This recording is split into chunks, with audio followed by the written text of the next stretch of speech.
नमस्कार दोस्तों, आज के वीडियो में हम बात करने वाले हैं ऑफ्लोक्सासिन और निडाजोल टेबलेट के बारे में। आज हम जानेंगे कि ये टेबलेट कौन सी कैटेगरी की दवा है, इसके कौन कौन से पॉपुलर ब्रांड नेम मार्केट में आते हैं, इस दवा का उपयोग कहाँ कहाँ किया जाता है, इसके क्या क्या साइड इफ़ेक्ट हैं, इस दवा को कितनी मात्रा में और कब लेना चाहिए और इस दवा को लेते समय क्या क्या सावधानियाँ रखनी चाहिए।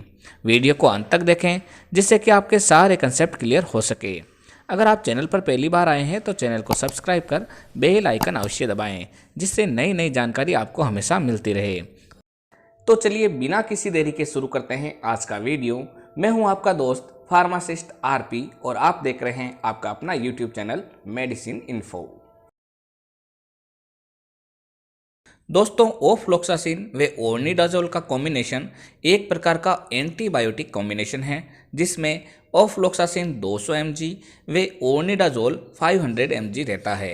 ये बैक्टीरिया व पैरासाइट के इन्फेक्शन को खत्म करने में काम में लिया जाता है। ऑफ्लोक्सासिन बैक्टीरिया की सेल को डिवाइड और रिपेयर होने से रोकता है, जबकि ओर्निडाजोल पैरासाइट व अनएरेबिक बैक्टीरिया के डीएनए को डैमेज करके उन्हें किल कर देता है। इसलिए दोनों साल्ट साथ में मिलकर बहुत अच्छा इफेक्ट देते हैं। दोस्तों, अब हम बात कर लेते हैं इसके पॉपुलर ब्रांड नेम के बारे में। तो इसके पॉपुलर ब्रांड नेम है मैनकाइंड का जेनफ्लॉक्स ओजेड, मेडले फार्मास्यूटिकल का O2, सिप्ला लिमिटेड का ओफ्लॉक्स ओजेड, एरिस्टो फार्मास्यूटिकल का ओर्नोफ, सन फार्मास्यूटिकल का जेनोसिन ओजेड व मैक्लोइड्स फार्मास्यूटिकल का ओफ्लोमेक ओजेड। दोस्तों, इसके अलावा भी ये दवा आपके एरिया वाइज व डॉक्टर वाइज अलग अलग ब्रांड नेम से मिलेगी।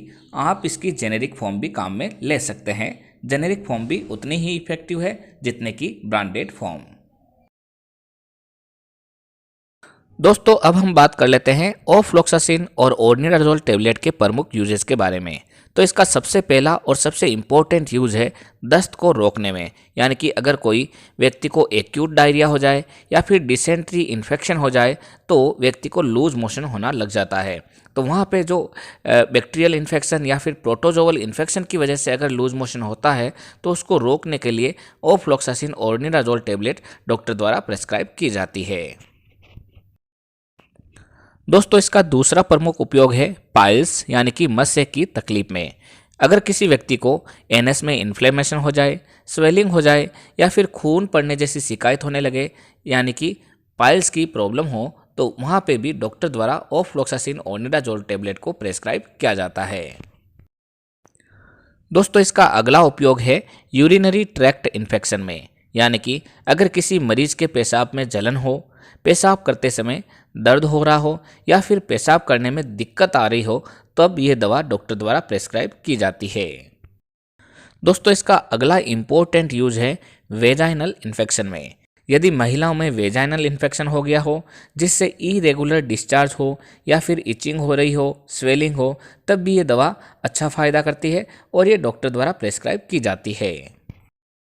दोस्तों, इसका अगला इम्पोर्टेंट यूज़ है दांतों के इन्फेक्शन में, यानी कि जब कभी भी दांतों में बैक्टीरियल या फिर पैरासिटिक इन्फेक्शन हो जाता है या फिर दांत निकलवाया जाता है, तब भी वहाँ पे इन्फेक्शन या इन्फ्लेमेशन होने के चांसेस रहते हैं। तो उस समय भी डॉक्टर द्वारा यानी कि डेंटिस्ट द्वारा ऑफ्लोक्सासिन और ओर्निडाजोल टेबलेट को प्रेस्क्राइब किया जाता है। इसका अगला उपयोग है टाइफाइड फीवर में।